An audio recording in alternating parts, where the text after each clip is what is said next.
네, 안녕하십니까. 파주에 있는 해원당입니다. 날씨가 진짜 많이 추워졌죠. 그래서 코끝이 시립니다. 파주는 진짜 춥거든요. 다들 어떻게 지내시는지 궁금합니다. 자, 오늘 제가 얘기 드릴 것은 관제에 대해서 얘기를 좀 해보려고 해요. 그래서 요새 점사 보러 오시는 분들 중에 대인관계 때문에나 아니면 관제나 소송에 걸리신 분들이 많으셔가지고 제가 공부를 한번 해봤습니다. 일단은 관제라고 하는 거는 형사를 의미해요. 그래서 소송에 걸리거나 아니면 뭐 형사 사건에 말리거나, 그래서 또는 관제 구설이라고도 하죠. 형사의 관제에 들어서 이제 사람 간에 문제가 생기면서 자꾸 입에 오르락 내리락 할 일이 생기고, 또 그로 인해서 사람 간에 상충이 들면서 싸우게 되고, 뭐 쉽게 얘기하면 감옥 갈 수도 있는 관제라고 하죠. 그게 이렇게 형살 그걸 관제라고 합니다. 자, 이 관제가 타고난 사람들도 있어요. 살아가면서 관제가 생기는 경우도 있지만은 관제를 타고난 사람들도 있습니다. 이런 타고난 사람들 같은 경우에는 특별히 대인관계나 인간관계에 조심을 해야 되고, 보시면 꼭 입으로 문제가 생기시는 분들이 있어요. 어딜 가서 얘기를 하더라도 자꾸 싸움이 나고 말다툼이 나고, 얘기 끝에 꼭 다 똑같은 얘기인데도 그 사람이 얘기하면 싸움이 날 일이 생기고 문제를 일으키게 되는 사람들이 있습니다. 그래서 사주 안에서 그런 분들은 관제사를 좀 타고나신 분들이라고 보면 돼요. 그렇지 않은 경우에는 이제 조상 중에 형사를 살거나 이렇게 예전에 뭐 구속이 된 적이 있다거나 형사를 살았던 뭐 조상이 있는 경우에도 그런 것들이 내려오면서 내력으로 내려오면서 관제를 끼고 있는 경우도 있고요. 그리고 타고난 관제가 아니라면 오래 들어오는 운기에 관제가 끼는 게 있습니다. 예를 들면 뭐 부동산이나 아니면 뭐 사람 간에 뭐 만나면서 싸움이 날 운이라든지, 올해는 좀 많이 조심해야 되는 해다 하는 해에는 관제에 어쩔 수 없이 휘말리게 되는 경우도 있어요. 그렇게 되는 경우가 있고요. 세 가지 경우 정도가 있습니다.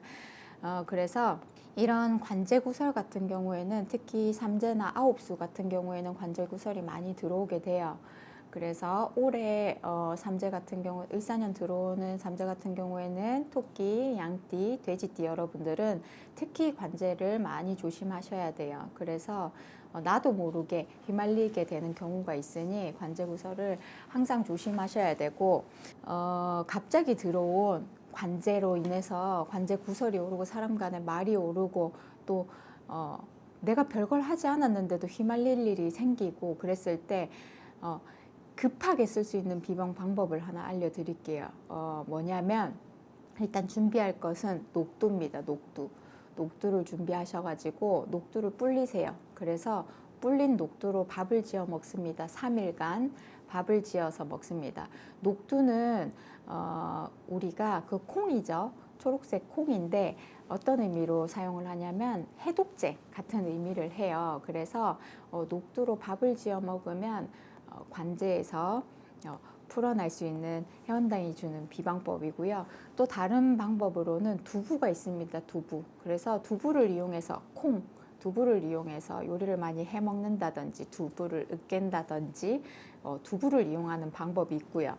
또 다른 방법은 관제가 이렇게 뭐 긴박하게 들어와서 뭐 심할 경우에는 녹두를 해 먹고 콩을 해 먹고 해봐도 소용이 없습니다. 그럴 경우에는 이제 저희 같은 선생님을 찾아가셔가지고 부적을 쓴다든지, 아니면 그 관제라는 문제 자체가 만약에 사람 간의 관제가 걸렸다 하면 그 사람의 사주도 있을 것이고, 내가 들어오는 해운년의 사주도 있을 것이고, 그러니 두 사람이 만나서 이 사주 간의 문제를 풀어야만 이 관제가 풀리는 경우가 있기 때문에 원인에 따라서 해결 방법은 달라집니다. 그래서 제가 알려드리는 비방법은 급하게 구설에 올랐을 때나 사람들 말 위에 자꾸 오르락내리락 하고 관제에 걸릴 일이 자꾸 생기려고 할 때 할 수 있는 비방법이고, 자세한 것들은 이제 선생님들을 찾아뵙고 원인을 알아야 해결을 할 수 있잖아요. 그러니까 내가 지금 풀리지 않는 송사에 걸린 문제가 있다. 그리고 내가 지금 뭐 부동산에 엮여 있는 게 있고 돈을 받아야 되는데 못 받아서 사람 간의 싸움이 나고 또 팔아야 되는 물건들이 안 되고 하고 있다 하면 선생님들을 찾아뵙고 상의를 하시는 게 맞습니다. 그래서 회원당이 올해 관제에 드시는 분들을 이제 상담을 하다 보니까 이런 영상을 찍어야 되겠다고 생각해서 오늘은 관제 구설에 대해서 영상을 좀 찍어 봤습니다. 더 궁금하신 점은 회원당은 파주에 있습니다. 파주로 회원당 한번 찾으러 와주세요. 오늘도 시청해 주셔서 감사합니다.